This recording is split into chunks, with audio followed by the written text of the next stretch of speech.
Olá, aqui quem fala é Ana Luísa França e esse é o podcast Quem Tem Medo de Crianças, realizado com recurso da Política Nacional Aldir Blanc, com realização do Governo Federal, da Secretaria de Estado de Cultura e Economia Criativa do Estado do Rio de Janeiro. Hoje a gente está recebendo as integrantes do GESD, que é o Grupo de Estudos e Pesquisa, Gêneros, Sexualidades e Diferenças nos vários espaços, tempos da história e dos cotidianos da UERJ. A Luciana Kuhn Nogueira, que é pedagoga e professora da Rede Municipal de Niterói, mestre em Educação pela UERJ-FFP, integrante do GESD. Amanda Mendonça, professora da Faculdade de Formação de Professores da UERJ e do Programa de Pós-Graduação em Educação, pesquisadora do GESD e também integrante do Observatório da Laicidade na Educação, o OLE, militante feminista e ativista pelos direitos humanos. E Denise Sepúlveda, professora associada da UERJ da Faculdade de Educação, chefe do Departamento de Estudos Aplicados ao Ensino, DAE, UERJ, professora do Programa de Pós-Graduação em Educação, PROPED, UERJ, pesquisadora das áreas de gênero, sexualidades e história das mulheres e líder do GESD. Então, muito bem-vindas e muito obrigada pela participação de vocês. Nós é que agradecemos o convite, Ana, por estarmos aqui debatendo um assunto tão importante. Pois é, então, esse assunto, né, que é o controverso movimento Child Free, que foi o que não sei se a palavra melhor me inspirou, mas foi o que me inquietou para ter essa inspiração para escrever a peça Quem Tem Medo de Crianças. Então, a gente já recebeu duas convidadas, que são psicólogas, uma pesquisadora da UF, a outra da USP, e hoje a gente está recebendo vocês para trazer uma perspectiva mais relacionada à educação, embora tudo se misture, né? E queria ouvir vocês, o que vocês têm a dizer, assim, já num primeiro momento, sobre essa questão do movimento Child Free. Bem, posso começar? Eu acho que é uma inversão de valores, uma inversão de perspectiva do que era. Eu sou a mais velha aqui das quatro mulheres que estão presentes no podcast, né? De uma perspectiva do que era o movimento pelo direito das mulheres opinarem se querem ou não ter filhos. Isso é uma coisa que todas nós aqui concordamos. Não sei você, Ana Luísa, se você tem filhos, mas eu e Luciana temos. Amanda é uma dessas mulheres que optou em não ter filhos, por enquanto, né? Não sei se vai querer ter depois, tá? Minha filha também demorou muito para querer ser mãe. Eu fui mãe muito cedo. Então, uma coisa é os direitos feministas, e eu estou de acordo. Mulher nenhuma pode ser obrigada a ser mãe se ela não quiser. Ponto final. A questão é: temos crianças no mundo, porque algumas mães têm filhos, algumas mulheres têm filhos, melhor dizendo. E aí a gente o impede de entrar em determinados lugares. A criança é cidadã, plena de direitos como qualquer adulto. Ela não vai vir a ser, ela já é. Então, como ela já é, ela tem os mesmos direitos de todos nós. Ao impedir que uma pessoa entre, e a criança é uma pessoa, é um ser humano, entre dentro de determinados ambientes, você está impedindo o direito legal dela ir e vir. Então, sou totalmente contra. Eu acho que tem pessoas que têm o direito de não quererem ter filhos, não quererem conviver com crianças, mas aí proibir essas crianças de entrarem em lugares que são comuns a todos, já passa um pouquinho do direito e entra na questão do individualismo reinante que nós temos na sociedade hoje em dia, provocado pelas políticas neoliberais, né? Pronto. Posso complementar, Ana? Com certeza, Amanda. Primeiro, obrigada pelo convite, assim, pela oportunidade de refletir sobre a questão, porque a gente acompanha, assim, né, a discussão um pouco de longe, mas parar com tempo, com qualidade, para pensar sobre isso é importante, né? E aí eu fico pensando qual contribuição, porque é um tema que pode ser abordado sobre muitas perspectivas, né? A Denise já levantou algumas dessas possibilidades a partir do olhar sobre o direito às infâncias, a criança como sujeito de direitos, enfim. Mas eu fico pensando que, como socióloga, porque a minha formação inicial é socióloga, né? Trabalho com formação de professores, mas fiz ciências sociais. Esse tema, num primeiro momento, ele me pega muito na questão do senso de comunidade que a gente vem perdendo, sabe? Então, na erosão dos espaços democráticos, de uma noção mesmo de comunidade, né? Então, que óbvio tem relação com isso que a Denise traz sobre uma perspectiva neoliberal muito forte, que cada vez mais nos individualiza, né? Nos torna seres muito egocêntricos, egoístas, né? Mas, para além disso, eu acho que são movimentos como esse são projetos, né? Projetos políticos mesmo de erosão desse nosso senso de comunidade, né? Então, e que reforça também algo que eu acho que a gente vem vivenciando e em vários aspectos, mas aqui no Brasil a gente tem experienciado isso de maneira muito forte, que é um processo de violência e de intolerância com o que é diferente, né? Então, é a ideia da gente só viver entre os nossos, né? Entre quem, nas famosas bolhas, como agora a gente fala, né? Então, eu só posso conviver com aquilo que eu acredito ser igual a mim, né? Ou que eu me identifico. Então, isso um problema para além dessa questão das crianças, obviamente, mas que transborda nisso, né? Então, num primeiro momento, esse é um ponto que eu fico pensando assim, para onde nós vamos como sociedade se a gente passar a conviver só entre os nossos, entre os semelhantes. E isso tem sido parte de um projeto político aí da extrema-direita, e eu acho que não tem como desassociar isso dessas discussões. Então, faz parte desse projeto criar as bolhas e nos isolar, né? Então, acho que a gente vai voltar depois a falar sobre esse aspecto que a Denise já trouxe, das crianças como sujeitos de direito, mas eu queria, nesse primeiro momento, trazer que, para mim, é muito impactante a gente olhar para isso sem não nos darmos conta, né, do quanto isso tem a ver com esse projeto de terminar, né, de acabar com o nosso senso de comunidade que ainda existe, resiste, né, pequeno, mas que ainda resiste, né. Só complementando, antes de deixar você falar, Luciana, bem rapidinho, que isso que a Amanda trouxe, em diálogo com o que a Denise trouxe, né? Certamente é um projeto que está muito relacionado com a extrema-direita, né? Mas, ao mesmo tempo, eu acho complexo e é bem contraditório como eu vejo, dentro de pessoas que não estão nesse espectro da extrema-direita, não são pessoas que são militantes do movimento Child Free. Mas a gente está naturalizando, mesmo fora desse espectro da extrema-direita, essa esse não desejo de lidar, de conviver com o que é diferente, né? E muitas vezes que passa por essa coisa de não ter filhos, que é uma escolha legítima. Eu ainda não tenho filhos também, Denise, você perguntou. Mas daí você querer privar as pessoas, a gente falou muito das mulheres, porque a gente sabe que a responsabilidade decai principalmente pelas mulheres, né? Mas muitas vezes as crianças nascem por uma pressão que vem até desse pai que depois não é pai, que depois some no mundo, né?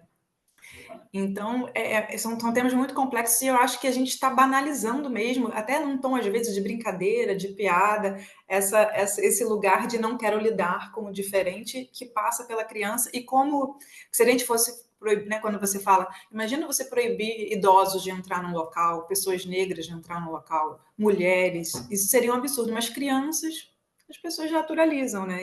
E justamente o grupo que é mais vulnerável porque precisa do adulto para sobreviver, né?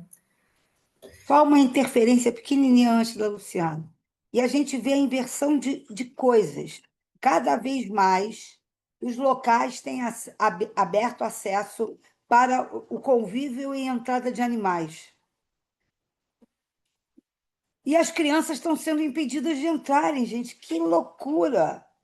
Que loucura! Você vê os Sim. supermercados permitindo, você vê os carrinhos de supermercado tendo lugares próprios de carrinho para animais, você vê os aeroportos permitindo os cachorros transitarem livremente, e eu acho que tem que ser assim mesmo, né? Mas, ao mesmo Sim. tempo, você vê uma sociedade que cai muito nessa coisa do senso de comunidade que a Amanda vem dizendo, mas você vê a sociedade se organizando para receber os animais em lugares que antes eles não podiam, e que bom, mas estão impedindo as crianças. Que é isso? Não sei se vocês já viram um meme, né? Que tudo a gente também olha com humor, que fala que as plantas são os novos pets, né? A relação que a gente tinha com os bichos, agora a gente tem com as plantas, e os pets, os bichos, são os filhos e filhas, né? Que as pessoas já não estão tendo. Então, de fato, não é um problema os bichos poderem transitar, né? Mas por que as crianças não teriam esse direito básico, né? Contribuindo, Ana, obrigada pelo convite. E é tão contraditório tudo isso que quando a gente impede a criança de estar no lugar, a gente está impedindo também que a mãe esteja nesse lugar. Porque alguém vai ficar com essa criança e não vai ser o pai. Então, quando a gente está excluindo a criança, a gente também está excluindo as mulheres desse ambiente, né? Então, é um movimento extremamente contraditório por conta disso, porque ele começa pensando no direito, né, reprodutivo, tudo isso que todas nós concordamos perfeitamente. A minha filha tem 25 anos e ela diz que ela não quer ser mãe, né? Ela sempre falou isso. Então, assim, e a gente passa por esse momento de pensar nos nossos direitos e depois a gente acaba retirando, porque é, eu penso nas minhas amigas que têm filho pequeno, e quando a gente diz que a gente não quer conviver com a criança, a gente também está tirando o direito daquela mulher de estar naquele ambiente. Então, assim, e esse senso de coletividade, né, aproveitando o que a Amanda falou, que a Denise falou, a gente, quando trabalha com educação sexual, né, que é o nosso caso, a gente percebe muito isso, que muitas famílias impedem o trabalho com educação sexual porque elas entendem que os filhos são delas e elas fazem o que elas quiserem com os filhos delas, né? Elas entendem que aquela criança não tem direito sobre, né, aprender, sobre ter informação sobre o seu próprio corpo. Então, é um movimento completamente contraditório, na minha opinião, porque a gente entende que a criança é um ser de direito, a criança tem direito de saber, de ter informação, né? E ela tem direito de transitar em todos os ambientes. Então, assim, a gente que tem que aprender, né, com a diferença e como lidar e como também cooperar com essa mãe. Quantas vezes a gente não entra no ambiente e a criança está chorando, a criança está, né, satisfeita por algum problema e todo mundo ao redor você observa que está todo mundo olhando com preconceito com aquela cena. Ao invés de ir lá e de ajudar e tentar acolher aquela mãe que muitas vezes está, né, super envergonhada. E é um movimento que eu acho que é uma atitude política até. Né, de você realmente ir lá e ajudar e colaborar com aquela mãe. Família, no caso, mas a gente sabe que sobra mesmo é para a mulher, né? Eu ia Especialmente falar. no Desculpa. Brasil. Fala, pode falar, Amanda, Pegando um pode falar. pouquinho Não, o que pode a, falar, a depois eu fala da falo. Luciana, ela está falando disso, de alguns momentos a criança incomodar. Olha, uma das minhas especializações é educação especial, tá? O que que você faz com as crianças? O que que você faz? As crianças especiais, principalmente crianças com autismo mais moderado para severo, elas às vezes têm problemas de adaptação ao local onde elas estão inseridas, porque não fazem parte da rotina que elas estão acostumadas. E aí o que que você faz? Vamos voltar à Idade Média? Ou à Antiguidade, melhor dizendo, que as pessoas jogavam fora, matavam as crianças que nasciam com deficiência? Gente, a gente não. Para mim é inconcebível. Nas universidades, e a Amanda sabe disso, a luta que nós que trabalhamos com gêneros e sexualidades, no caso da UERJ, tem o GT de Mães Cientistas, como a gente briga com a instituição para ter locais de acolhimento para as crianças nesse momento. Porque é aquilo que a Luciana falou, se a mãe não tem um local para levar a criança, a gente sabe que não é o ideal. A criança está no universo à noite, principalmente eu que dou aula à noite, né? Mas se a mãe não estuda, qual é a melhoria de garantia de direito dessas crianças futuramente? Você precisa estudar para dar uma vida melhor para os seus filhos. Então a gente luta por espaços de acolhimento e você vê a sociedade de uma forma geral entrando nesse movimento de exclusão, de segregação das crianças do espaço de convivência, né? Desculpa.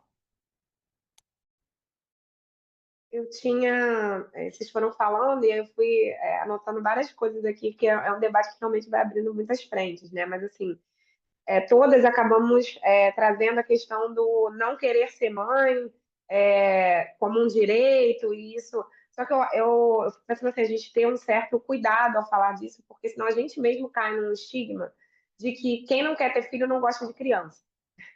E acho que são coisas totalmente diferentes, né? Você pode optar por não querer ter filhos e você ser uma pessoa que adora crianças, que quer conviver com crianças, enfim. Não foi o nosso caso aqui, mas eu acho que esse movimento, inclusive, ele traz um pouco, ele tenta fazer essa associação de um não gostar de criança com não querer ter filhos, e isso é ruim, inclusive, para nós, feministas, que defendemos o direito de escolha sobre isso, né? Então, tem umas cascas de banana aí também que a gente precisa desviar, né? Então, esse era um ponto. O outro é que a Ana trouxe a questão do exemplo, e se a gente impedisse os idosos de entrarem nos espaços e tal.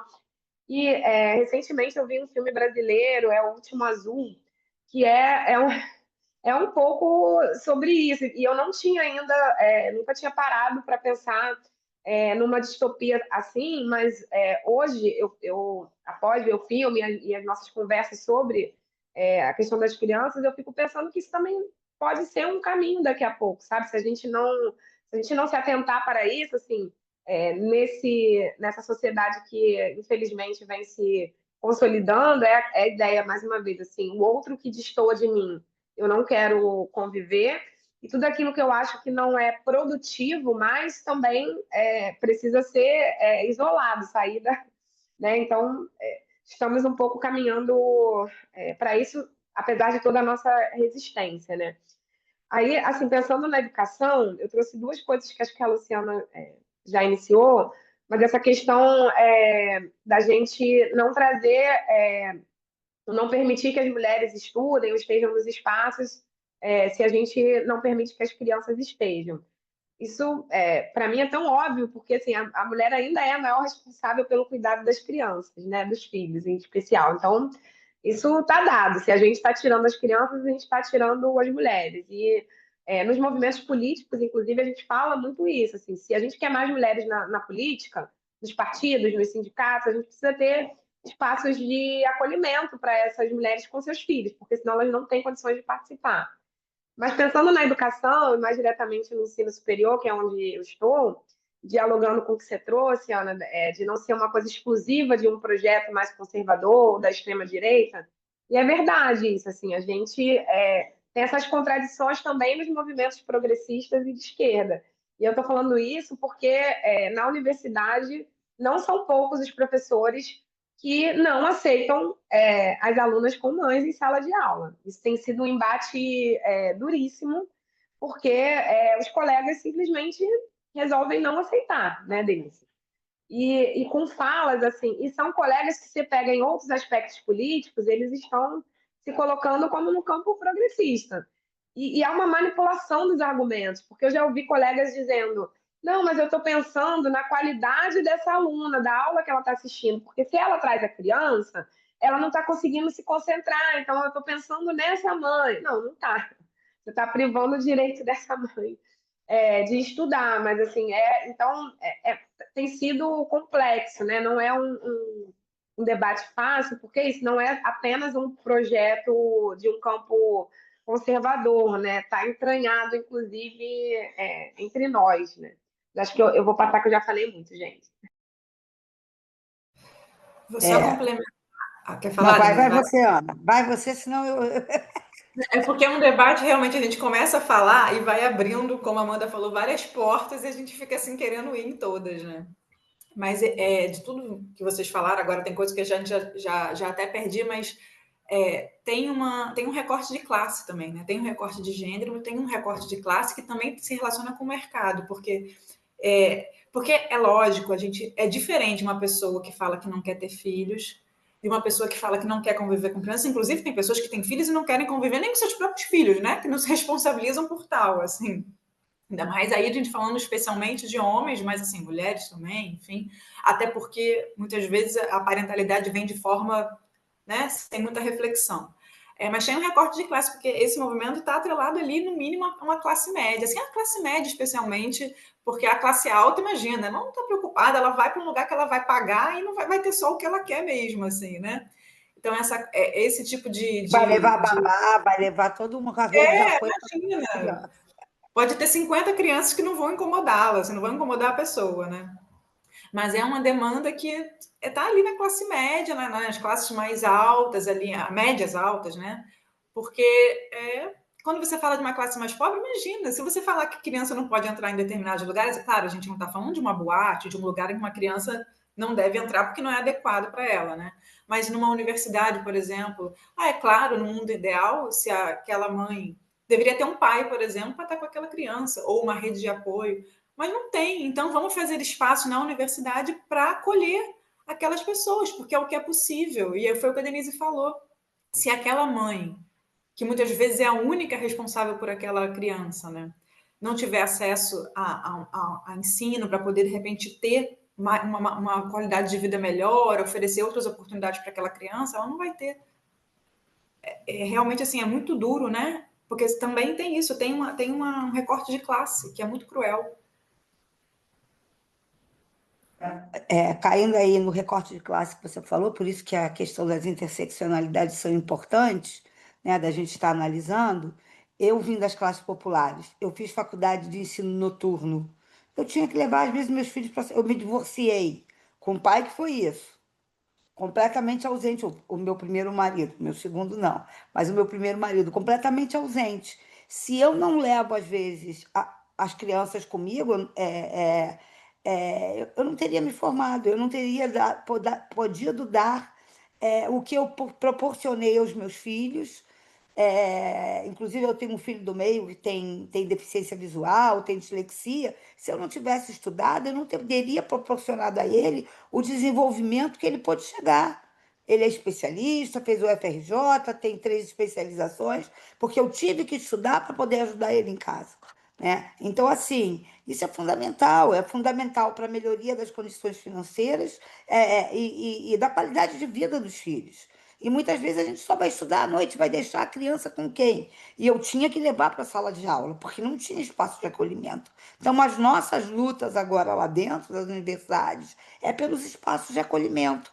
Tem que ter um espaço para essas crianças ficarem. Mas se não tiver, o que que faz? Faz que nem a aluna que levou outro dia um bebê de 6 meses para a sala, eu peguei no colo para ela poder fazer atividade.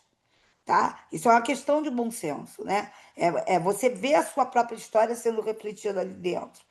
E tem uma coisa que eu gostaria de trazer, que eu acho que se encaixa nisso, é a experiência da Amanda. A Amanda assessorou o projeto Coruja da vereadora Marielle Franco, né? As resistências que ela teve da academia em relação a esse projeto. Acho que a Amanda é melhor falar do que eu mesma, né? Eu ia falar isso agora, depois da sua fala, Denise.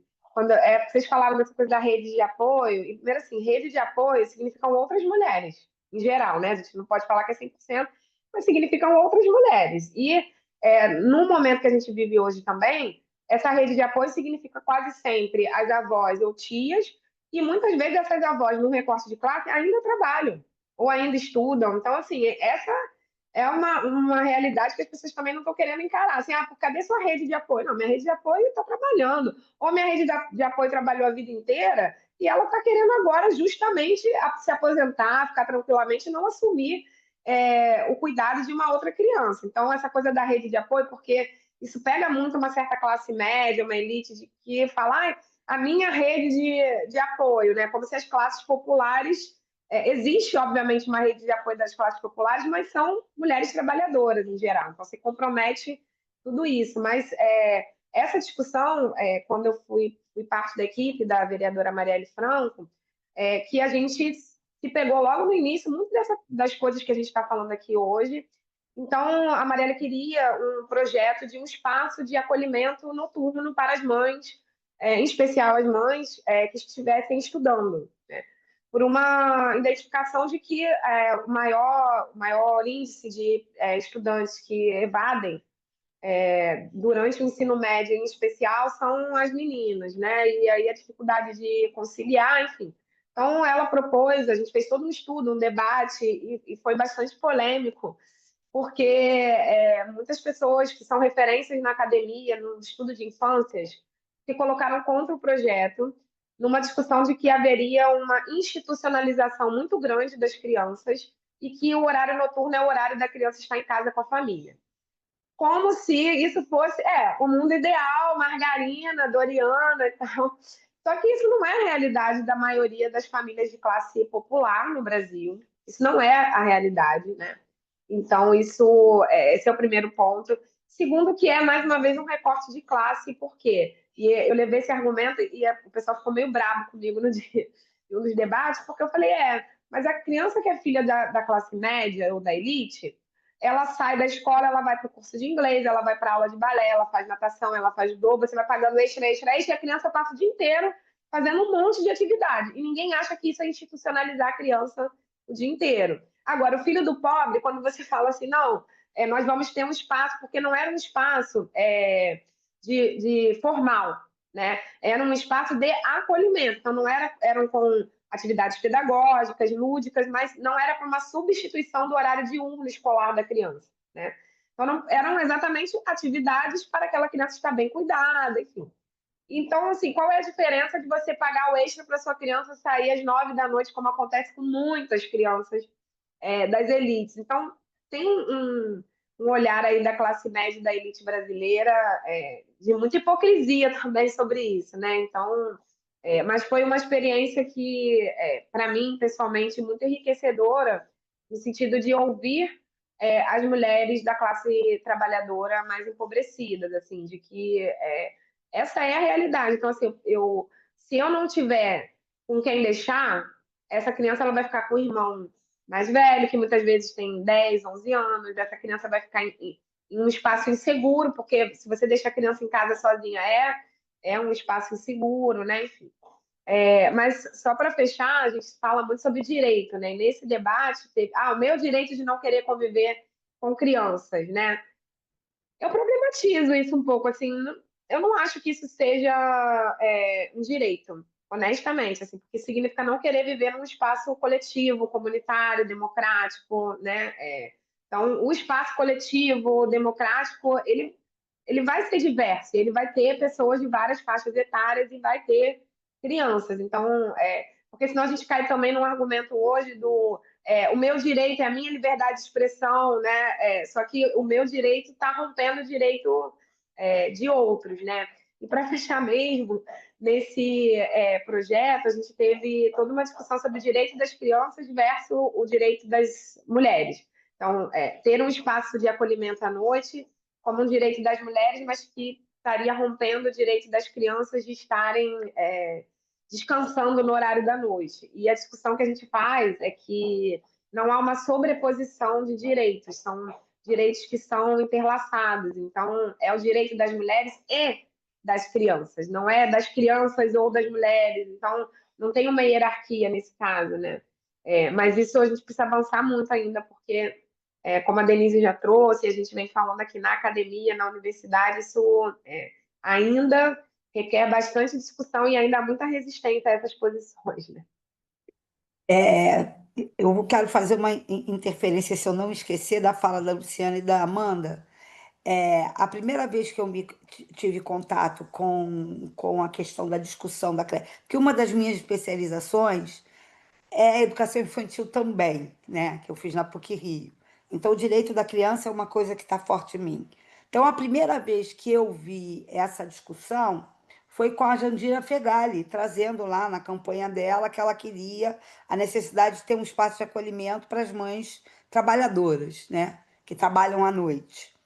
Ela não era nem da questão da educação, era das mães trabalhadoras, mas... E aí, eu na hora fiquei pensando assim, a primeira coisa que eu pensei foi, mas o direito da criança é ficar em casa. A criança não tem que estar à noite nos lugares de espaço. E automaticamente falei assim, pô, Denise, mas você é mulher feminista, militante, trabalha com os direitos das mulheres, como é que as mães vão trabalhar? Como é que as mães vão estudar se não levarem as crianças para lugares de espaço de acolhimento? Tá certíssimo.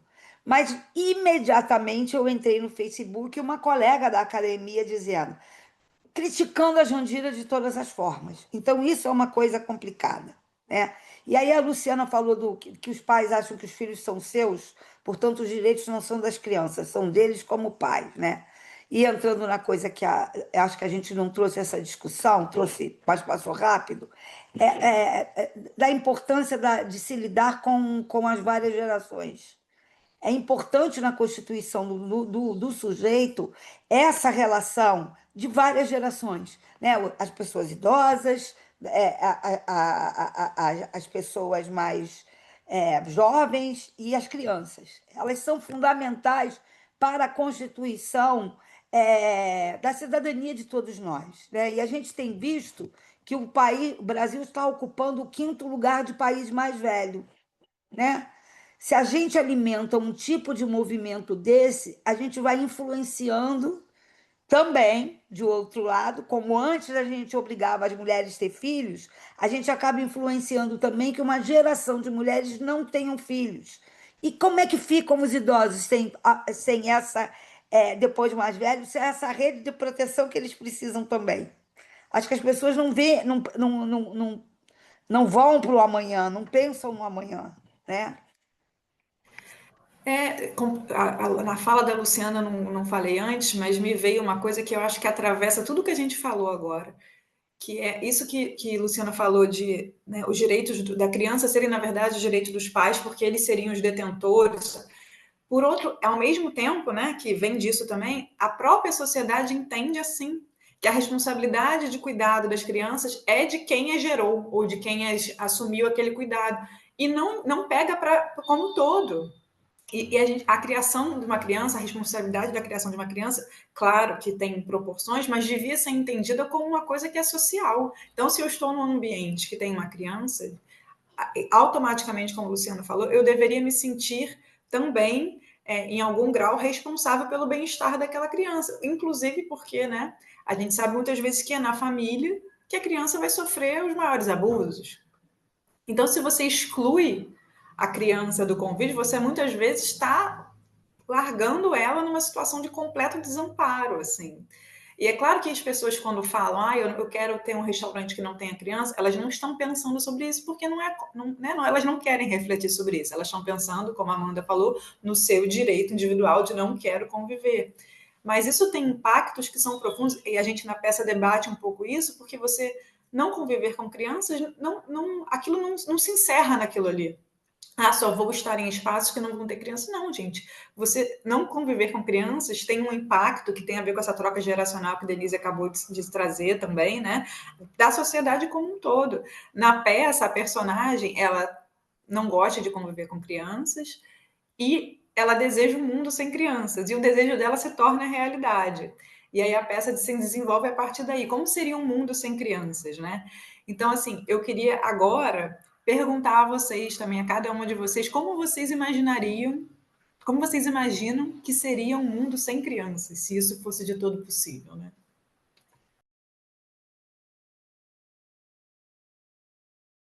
Posso ir eu, Começo eu. então? Vai Então lá, vai. Amanda. Vai você, vai.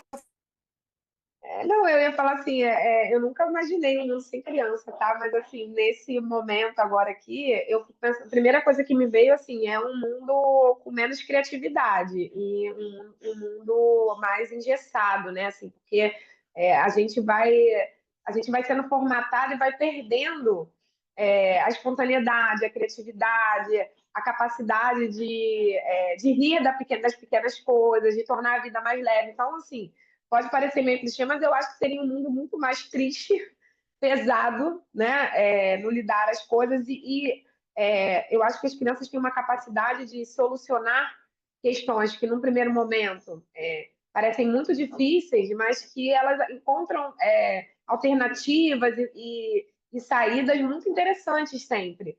Que é uma pena que a gente perca isso ao longo da vida, porque isso nos tornaria indivíduos, né, adultos melhores, assim. Então, é uma coisa assim, essa adultização é também parte desse movimento, é uma tentativa de as crianças não podem estar nos espaços, mas quando estão, elas têm que ter um comportamento adultizado, né? Então, não pode fazer barulho, não pode, então, assim, não pode nada, tem que se comportar como um adulto. Então, para além de não ter as crianças nos espaços, a gente entender que quando elas estiverem, elas vão se comportar como crianças, né? A gente espera um comportamento adulto.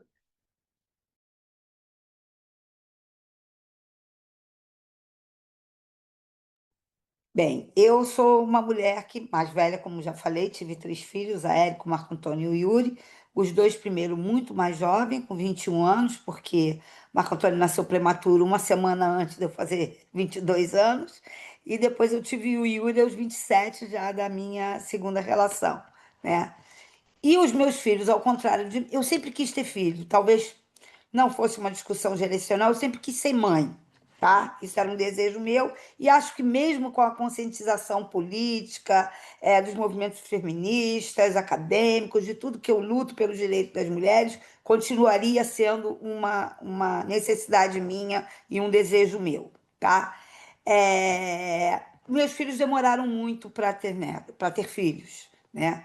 E eu, assim, né, respeitando o direito individual das mães, quererem ou não ter os filhos, queria uma criança na família. Está fazendo falta uma criança na família. E a minha filha teve há 2 anos atrás a Cecília, né, a minha neta, a minha única neta. Os outros ainda não quiseram, não sei se vai querer. Bem, vão querer. Que diferença que faz? Eu acho que seria um mundo extremamente os adultos voltados para o mundo do trabalho. E o mundo do trabalho adoece. Às vezes a Cecília chega aqui na hora que eu estou o dia inteiro trabalhando e eu digo, eu vou parar. E a alegria volta. Eu renasço com aquela criança dentro de casa. Eu renasço com a bagunça que ela deixa a minha casa toda virada, espalhada, depois eu vou arrumar tudo, mas eu renasço. Eu renasço com as estratégias dela de resolver situações, problemas. Eu percebendo a inteligência dela se desenvolvendo para sair de alguma situação. Eu renasço quando ela diz para mim, vovó, isso não pode. Vovó, não pode falar palavrão, porque eu falo muito. Assim, eu passei uma situação muito complicada de assédio no trabalho na UERJ, na FFP, por isso agora eu estou no Maracanã, e eu adoeci. Eu adoeci. E foi justamente no ano que a Cecília nasceu. Conforme a Cecília foi crescendo, a minha vontade de continuar vivendo, de trabalhar, mostrar a importância do meu trabalho, foi renascendo de novo. Eu voltei a ser uma pessoa feliz. Eu acho que o mundo seria muito infeliz sem crianças, tá?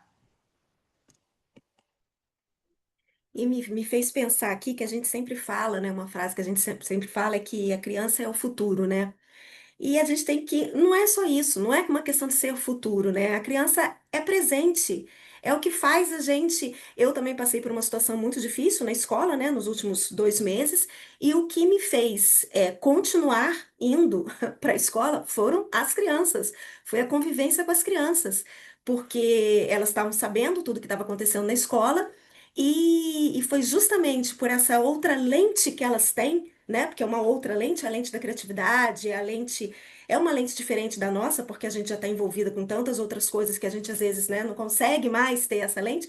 Foi o que me sustentou, né? Foi justamente o convívio com as crianças, tentar ver como elas, né? Então, assim, essa coisa também que a gente sempre, né? Essa coisa que a gente fica sempre perguntando para as crianças, o que é que elas vão ser quando crescer, né? Como se fosse tudo uma questão de crescer do futuro, né? Não, é o nosso presente, né? É aquilo que agrega, e a questão geracional, para mim, é uma coisa muito importante, porque é o que faz a gente ter o outro olhar, né? É o que faz a gente que trabalha, né? Nosso grupo que trabalha tanto com as questões LGBT, né? Então, assim, a gente percebe como é importante você ver a geração nova aprendendo novas coisas, tendo outros olhares, ensinando para quem é mais velho, né? Para quem às vezes fala, ah, não, eu não estou entendendo. Sim, mas, né, é isso. Então, assim, tudo. Eu acho que o mundo sem criança eu também. A Amanda falou, nunca tinha pensado. Quando eu li o texto, né, que a Ana Luísa mandou pra gente, eu falei, gente, tô doida para ver essa peça, porque realmente é uma coisa insuportável pensar um mundo sem criança.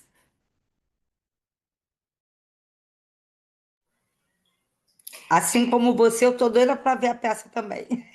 Ai, que bom. E foi exatamente numa conversa falando sobre essas coisas do movimento Child Free, né, de relatos, a gente inclusive relatos muito parecidos que eu estava ouvindo em relação ao mundo acadêmico, dessa fala que vocês trouxeram de professoras e tal. E aí eu me lembro que eu falei assim, gente, eu queria ver o que ia acontecer com essas pessoas que defendem isso, se de fato as crianças sumissem. É claro que eu estou levando a um extremo, né? Mas porque certamente, é claro que se a gente for levar na realidade objetiva, a humanidade acabaria, né? Porque sem crianças, você não tem como ser humano sem ser criança, né? Você não consegue pular a infância e adolescente e ser um adulto, que é o adulto, é o indivíduo que é aceito pelo mundo do trabalho, no final das contas, né? Então, é como se a infância e a adolescência fossem. São fases que a gente não tem como abrir mão porque você precisa do adulto para trabalhar. Mas você retirar a criança do convívio, né? E aí, pensando nesse extremo, né? Poético de um mundo sem crianças, eu concordo com vocês, né? Tanto que eu me motivei a escrever a peça a partir disso. Imagina, ia ser muito triste, muito árido, né? Não seria nem possível, né? Mas enquanto fosse possível, enquanto estivéssemos aqui sem as crianças, seria muito duro, né? Olá, eu quero agradecer a presença de vocês, Denise, Luciana, Amanda. Foi muito bom ouvi-las, ouvir, né, a experiência de vocês, a opinião que não é uma opinião, é uma opinião que vem de pesquisas, né? Então, muito obrigado, muito obrigada. E se vocês puderem nos assistir nessa primeira temporada, vai ser ótimo, estão super convidadas. E se não, teremos outras oportunidades com certeza. Se vocês quiserem se despedir, fiquem à vontade. A gente que agradece, né, a Agradecer, oportunidade. isso, Obrigada, Ana. agradecer. Foi realmente ótimo poder fazer todas essas reflexões, né? Isso, a gente agradece o convite, foi maravilhoso. Parou para a gente parar para, como a Amanda disse, a gente poder. A gente está assistindo o movimento, a gente vem conversando sobre isso, mas você parar para analisar e poder estar aqui trazendo as nossas contribuições de estudos para dialogar com você. Muito obrigada. É isso, obrigada, Ana. E é isso que a Amanda falou, manda pra gente, né, tudo que precisar, que a gente vai, né, estamos juntas. Gente,